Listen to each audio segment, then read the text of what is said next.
Happy Halloween, fellow nerds. I'm Chris. Welcome back to Dees Nerds, and I'm watching Night of the Living Dead. They're coming to get you, Barbara. I thought this would be a great one to watch in time for Halloween this year, and I can't think of a more influential film to sit here and watch. Even though it's from the early '60s, I still think it packs a really good punch.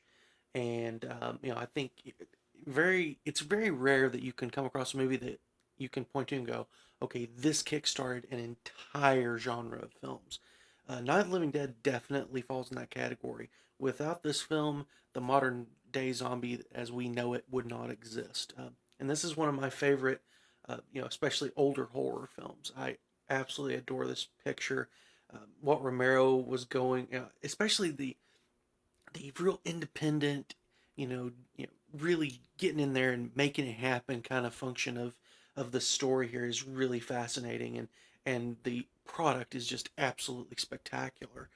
Like I put this one in like with, you would say like Texas Chainsaw Massacre, Halloween, just these kind of the Evil Dead, even these movies that just it was a director with a vision. He took it and he just made the thing. He went outside of conventional Hollywood norms and the studio system and just made the thing happen independently. Just very, very cool stuff. So the version I'm going to be watching tonight, and the one I highly recommend that you watch, is the Criterion Collection one. This film has been in the public domain ever since it was released. There's a whole long story about why that happened. But so really, there have been releases over the years that have been of very dubious quality because everyone has access to it when it's in public domain. So Criterion went in with Romero. I believe he went in with Romero, or they went in with Romero, and they got it approved, this version, and it has the best. It's the best it's ever looked, in my opinion. So I highly recommend this, even if you're not a physical media collector. If you are, this needs to be like a get it now kind of a release. Just go get it. I mean, it's absolutely essential horror movie for anyone's collection. But if you're not into physical media, this version I did just check before I started this video. This version is on Vudu, so you don't have to go through and pick out some really crappy version. Now, of course, one thing that this movie has going for it being in the public domain is that you can find it for free. So if you're someone that just doesn't want to, spend money on it, it's on YouTube. Actually, I checked that as well. Sure enough, there's even a colorized version on YouTube, which I just watched a few minutes of. It's just, ugh. I'm not a big fan of colorized films anyway. So, but yeah, I'm watching this version. Highly recommend it, and I'm just really excited to sit here and watch this with you. Starts off with the foreboding music. I feel like the title of this movie is just the type of thing you're really surprised that it made it all the way to the '60s before a film was titled that, right? But I do know originally that Romero had the working title of A Night of Anubis, which definitely is a very cool title, but of course, Night of the Living Dead hits it way more on the nose, which probably for audiences in the '60s, it made a lot more sense to do that. One cool thing I also wanted to point out, speaking of the title of A Night of Anubis, they actually have in the Criterion edition, they have the working print of this film that they, of course, the work print that they use throughout all shooting that they have here as a special feature. That's pretty cool in and of itself as well. Well, if it really bugged you, Johnny, you wouldn't do it. A lot of people make fun of Friday the 13th for having characters that you just don't care about and you actually root for Jason to kill them. I'll start off these two characters here, Barbara and her brother, just annoying people. Like, I want to see them get eaten like immediately. We're coming back on the air after an interruption due to technical problems. Foreboding. I don't know if the score is original or not, but whatever it is, they definitely used it to create a very eerie, kind of sense here. Hey, come on, Barb. Church was this morning, huh? Johnny, shut up, dude. They're coming to get you, Barbara. The line that launched 1,000 movies. There it is. I personally like the use of it in Shaun of the Dead. We're coming to get you, Barbara! Our very first zombie, people. Now, what's really interesting about this one, and we'll see it as we go through like this opening sequence, is everybody thinks of the Romero zombies as being lumbering, really slow moving, not able to really have very much motor function at all. And we're gonna see this guy. He's gonna run. He's gonna use like a rock to try to bash the car window. He's actually pretty. He actually almost has something resembling thought, which is interesting because you never see this anywhere throughout the rest of the film. So I guess Romero, not only did he found the modern day zombie, like the slow moving zombie, but also the really fast moving. It's like right here, see how he's running? He's running! So I guess he founded the fast moving ones as well. So hey, you know what? That's fine. I'll give Romero the credit for that. See, he knows how to work like the car door. See, I love movies like this where, like if you're watching this for the first time, you don't know what's happening.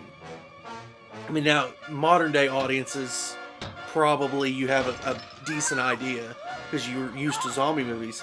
But like back then, like they didn't know like what's going on. It's like there's this really mundane scene at a graveyard between a brother and sister just having this really annoying conversation. And then the next thing you know, like we're in it. Like we're in it. It's tense. It's terrifying. What is going on?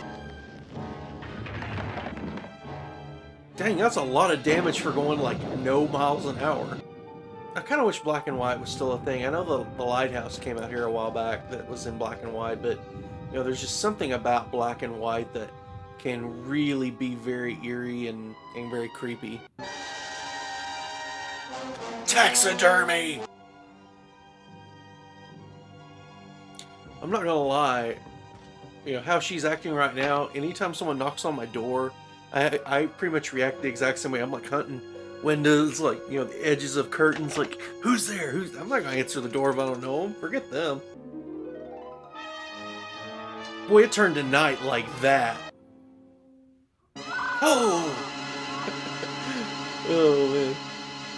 Yeah, that would freak me out, though, I'm not gonna lie, if I was in that situation, but, I mean, after seeing that, she pretty much just, she's done. Yes! Our hero. This has been mentioned by many people talking about this film, but I have to acknowledge the guts that it took in the early 60s to put an African American man as the lead and be the hero in a film. I don't really particularly care what George Romero's intentions were. The fact that he did that, bravo. I mean, and not only that, but Dwayne Jones's character is just so take charge, in control, and just a very strong character, and my absolute favorite in the entire film. And man, I just a great choice. And honestly, I wish that we saw more from him. But man, what a great casting choice, and just really love his performance. Modern day, they would not portray a woman in a role like this like the way they portrayed here. Quite frankly, I have no kind of defense of it other than it was the time. They don't really present Barbara in a very strong light. Basically, once she sees some pretty horrific things, she basically becomes. She starts off, maybe you think she's going to be pretty heroic, but in the end, really, she becomes very weak and almost very damsel in distress and pretty much useless. And but that's the thing you have to understand with movies like this and movies during this whole time frame, is that that's just the way it was, and we've gotten a lot better about it, thankfully. But it is what it is. See, now we have more of the traditional zombies right here. I really do enjoy slow-moving zombies because there's this sense of dread as they're coming at you, that allows the tension to build up. And plus, I love the idea that it gives you some hope. So, like, you see one or two, and it's like, okay, fine, I can run away from them, that's fine. But, boy, you start getting like 100 of those suckers coming at you, and you don't know where to... you can't really run away. You're kind of trapped by them. That's pretty terrifying. Although I don't have any problems with fast-moving zombies. Bam! Oh, I forgot that. Forgot they like stabs the dude in the head. Yeah, you're gonna have to get that door shut, dude. I love the sound choice here to not have any music in this part right here. All you can hear is the crickets chirping. Well, now the music comes up, but like at that moment, you had the crickets chirping, and you just had them kind of grunting and breathing, that kind of like, very creepy. I think this is the only zombie movie I've ever seen that showed that zombies were kind of averse to light, like it kind of repelled them, or like flame or whatever. Like obviously I've seen zombies get burned, but if you know any other movies where zombies are repelled by flames or light or something like that, let me know in the comments. I'd like to know that. Ben, you're thinking you're going to get help in this situation? Weird Al had a line in the song Albuquerque that basically was like, she looked at me like a cow looking at an oncoming train. That's Barbara's look right now. Barbara is that one person in a like group project in school that just does nothing and shows up at the end and hopes to get like a good grade. It's, I mean, like, and it's the same thing. Like, I know I've worked in group projects like that where like say like they show up for like to like help prepare the project and everything, and they're the ones that are just kind of like sitting on their laptop, like kind of lazily looking through stuff. You're lucky if they're like looking at anything pertinent to the conversation, but really probably what they're looking at is just like social media or something like that. That's Barbara. Hey, I did something! Yay, me! Meanwhile, Ben's getting a frickin' door, and I helped. It's like if you're working on something and your kid comes up and it's like, I want to help, and then you have them like hold the flashlight, except they can't hold the flashlight right, they just kind of like move it all over the place. Diner. You were literally having a one-sided conversation there, Ben.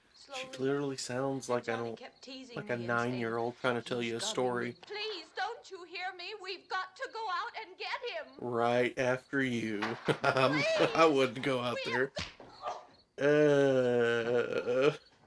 Oh, yeah, that's... Oof. Yeesh. I mean, I get it. She's very despondent and hysterical, but whew. The use of radio and TV in this movie was very effective in telling you what's going on without telling you what's going on. If that's the best way I think I can explain it, because it doesn't, like, you don't find out the backstory of how all this happened at all, but you're literally being put in Ben's position, and later on the other characters being put in their position where they basically know what the news is telling them, and the news isn't telling them much. So you have no idea the broader scope of what's going on. If they could make it up a 2-story house and get in the chimney and come down, then they deserve to eat some flesh. I would have tried to get that out a little farther out there in the yard. I'm just saying. I do think that this film still works today because, what we're going through here in the last couple of years. I mean, I can speak on my end, that there's always was this idea of, okay, if something like this happens, the government will figure it out. Or people that know will figure it out. And, we figured out that that's, maybe not the case in a lot of cases. A lot of times you've got even the smartest people in the room going, So, I think that definitely plays well here because, like I said, all of the people in power, and they're just kind of like, you never really find out what was the cause of all this. What Walking Dead has taught us is that guns really, aren't probably the best thing to protect yourself against zombies. Everybody really just wants to be like Michonne and just have a freaking awesome sword. Catatonic. We gotta be all right here for a while. He is trying to move on like he did just punch her in the face. Hey, her face was still intact. I know I'm picking on this movie a little bit. I do really love this movie. Killers are eating the flesh of the people they kill. And there we go. That's a zombie. And it would appear that no one is safe from At that point, you're like, oh no, what's going on? And then, nope, okay, it's people. And there's our villain of the entire movie, Harry. It would be nice if you get your story straight, man. All right, now you Burn! kid's hurt. Yeah, that's gonna come back to haunt you. And we got windows to see what's going See, on the thing outside. with Harry's side that I But didn't down there understand with is no that windows, if the rescue ultimately, party did come, we wouldn't even you know know, it. But the I figure if you're cellar's the watching this strongest video, place. you've either watched the movie or you're I think watching it he's along right. with me and I think he's don't right. really care about spoilers at this point. You know how But many's out Harry there? ultimately gets proven About right. 6 or 7. But the thing that I didn't agree with him here is that he's like, we gotta go now. We gotta I'm do this going now. back down to the cellar, and you better decide. Why 'Cause I'm not gonna stay board up that there? door, and I'm not gonna Have a unlock it chance again to no matter what run, but happens. if you see you Now, have wait a nowhere to minute. run, No, I'm or not if gonna they're wait. coming in, I've made my then decision go on to the the big cellar. doors. Now wait a minute. But it makes Let's think about sense. this. It We makes can make it to the sense to cellar stay if we up there have to. and board everything up, If we do decide and to to stay down there, we'll need some have things from up options. here. Give yourself So options. let's at least Don't just consider this a relegate walk. yourself to one option. Plus, Harry's a jerk. Like, ugh. You know, for the '60s, that's really not bad gore there. It's like, just shoot him. Shoot him now. Don't wait. There you go. Yeah, it's just a chest. You gotta go for the head, man. There we go. Headshot. Oh, that silence. Very creepy. There's a butt. I love how it's just random. Like one naked person just with their butt hanging out. Toga! Okay, zombies eating insects. No, thank you. If you're stupid enough to go That's die the in that main trap, that's thing your that business. I I love am about this not film is stupid that enough to fall. on the face of it, it's It was like tough humans when you get versus there, the old man, so zombies. stupid. What Now, you're you get really thrown down in the this cellar. real battle You can be the is boss down amongst there. the I'm boss people, up here. and how well do the people work together, and that's ultimately No, I can what open this makes door this if you need. film work. I mean, Otherwise, it's Mr. just Cooper, whatever help we another can. We'll try nameless, help. Let it go, faceless monster man. movie Mind that is you made up. forget Just 5 let him minutes after you go. watch it. But that's why this film has staying Wait a power. minute. We'd all be a lot better off if all three of us were working together. I mean, isn't that humanity in a nutshell? Hey, kid. If we work together, we can fix stuff. But we can't. We'd rather be right He's wrong, you know. than, survive even. Like, really, almost with the human race, you almost see this point, like, where you're like, I almost want, like, I'd rather die Well, we're than safe be now. wrong. Board it up tight. It's kind of What about sad. My kid's sick. Hey, Stay let's upstairs. let's just smoke. That's important, isn't it? What? To be right, everybody else to be wrong. What do you mean by that? Boom. There's a radio upstairs and you boarded us in down here? I know what I'm doing. What did it say? Nothing. Nothing. They I don't love know how anything she yet. puts him in his place. It's awesome. Harry does a lot of throwing things. We Like, may not and it's enjoy just like together. paper, cigarettes. It's like nothing like violent, but the way he throws it is just like the most violent thing. Clearly, she does not think very much of her husband.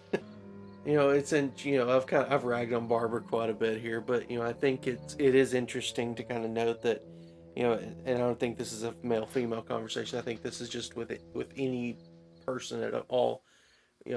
I think there's a lot of movies that really people are able to put aside their trauma and what happened and move on and take care of the emergency and the problem at hand. But quite frankly, in real life, if something crazy were to happen, there's going to be some people that just simply aren't able to function, and they're going to become pretty quick casualties. I remember someone that I used to work with. We were kind of talking about like the apocalypse or like like the zombie apocalypse or whatever at one point, and she said, "Oh, she's like, I hope I die quick because I can't live without cable." Try to understand what's going on.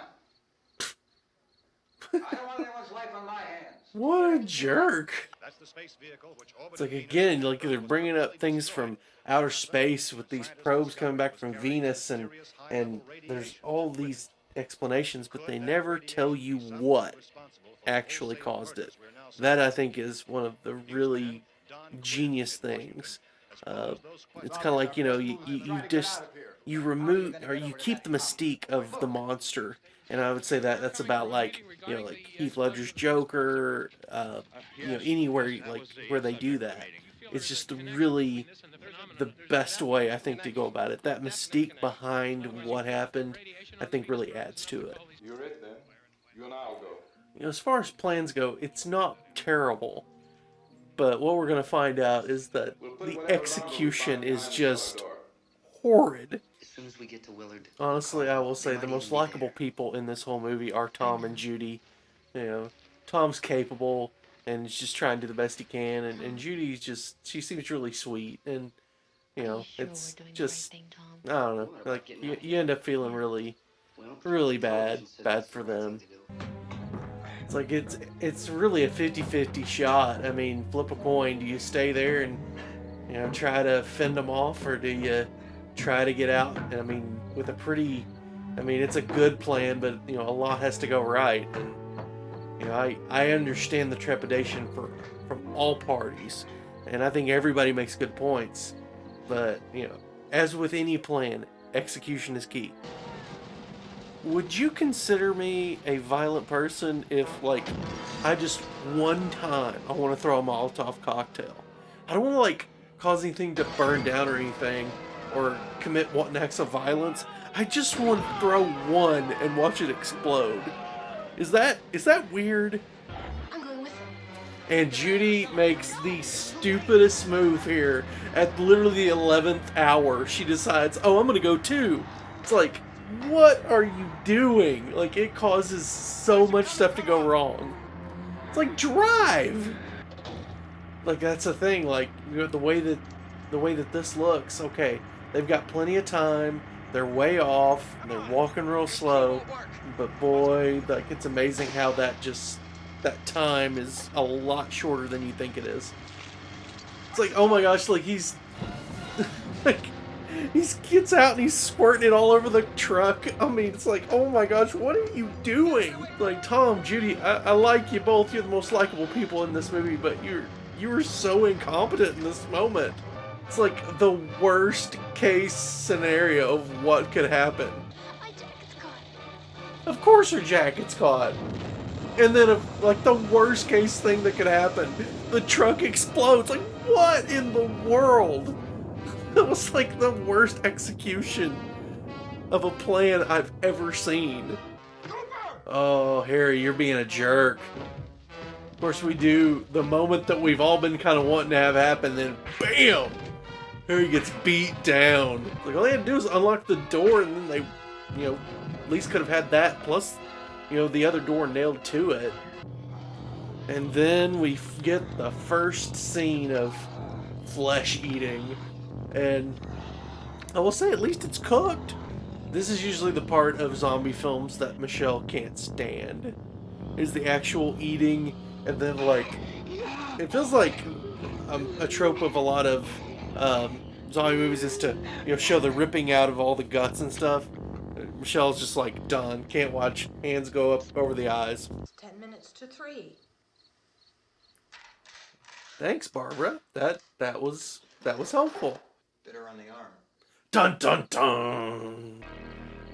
Oh yeah. Give me those intestines. Give them.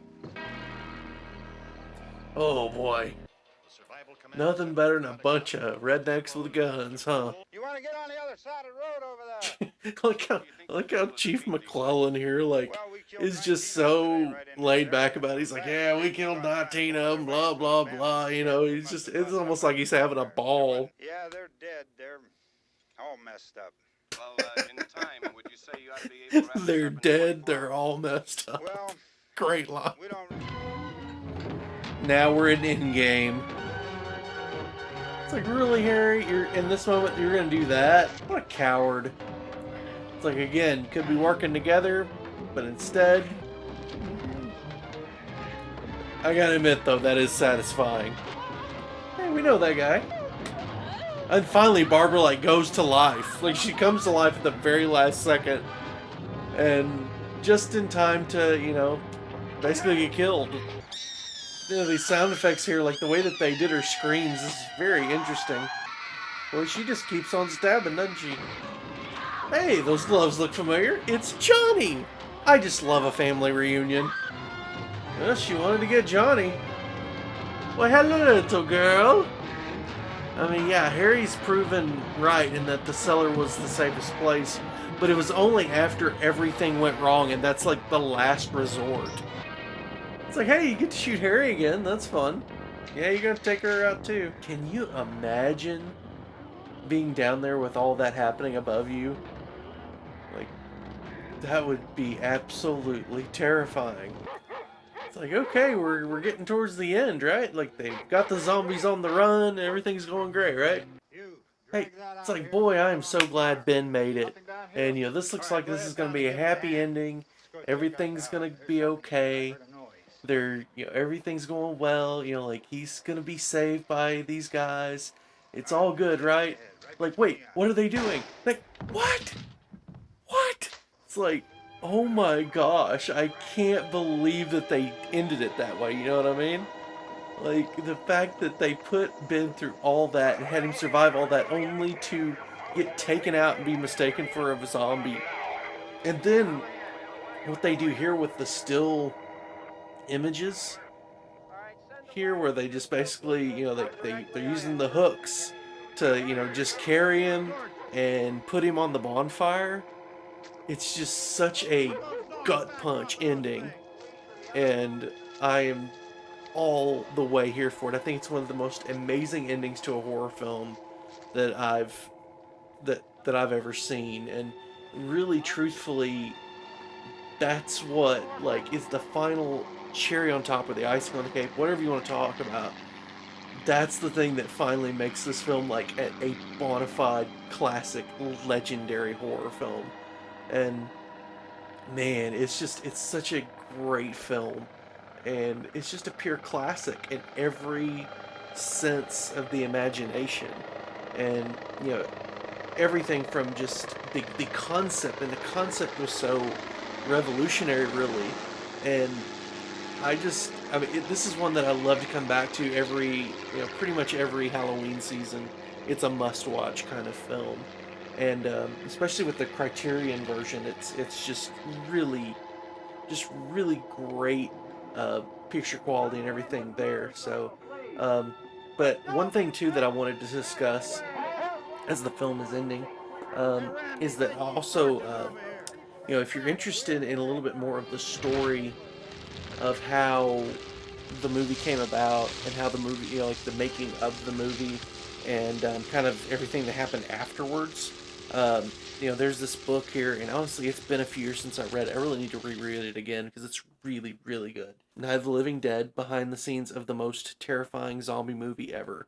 Uh, it's it's just really cool. I mean, it goes into, like I said, it has some good photos in it, but I mean, it's just like a lot of the background going into making the movie, making of the movie, things that happened afterwards, kind of like how this legendary film came to be. And this is a really good read. I really enjoyed this book a lot. So I would, if you're a fan of this film and you want to kind of know some more stuff about kind of the behind the scenes thing, this is a great choice here. But I mean, really, you cannot go wrong with this film. It's to me, it's still the quintessential zombie film. Like there are other, Romero made some other really great ones. Dawn of the Dead, Day of the Dead. Of course, Zack Snyder did the Dawn of the Dead remake. That's really great. There's been other stuff like World War Z. Uh, yeah. Um. I mean, there's just there's a ton of zombie movies out there. I mean, it's a classic genre in and of itself. But that that very first film hit so many great points, and it still works to this day. There's some things that are dated. There's some things that they would not get away with today. Certain scenes, like Ben, basically punching Barbara in the face, that would not fly today, and it shouldn't fly any day, but it really wouldn't fly today. So, but I mean, there's some things there, but I mean, overall, it still works very well, and it's still very chilling, regardless of what decade it was made. Uh, the other thing that there's always a bit of a contention in different things I read online where, did Romero have a message with this film? We know he did with Dawn of the Dead about its commentary on, uh, you know, consumerism and different things there. But with this film, there, he said there's some people that counter and say, well, he's kind of revising himself after the fact. I don't know. I think that there's definitely some things in there about humanity And will we work together to truly solve the problems that are going to plague us, in the future? Like, I don't know, like pandemics. Will we kind of get together and solve the problem, or will we tear each other apart? Um, I think that's a common trope in horror, not a common trope, but a common theme in sci-fi horror. Uh, how are we going to handle it? I think that there's definitely that thing going on there, but as far as anything deeper, I don't see it. Doesn't mean it's not there. So whatever.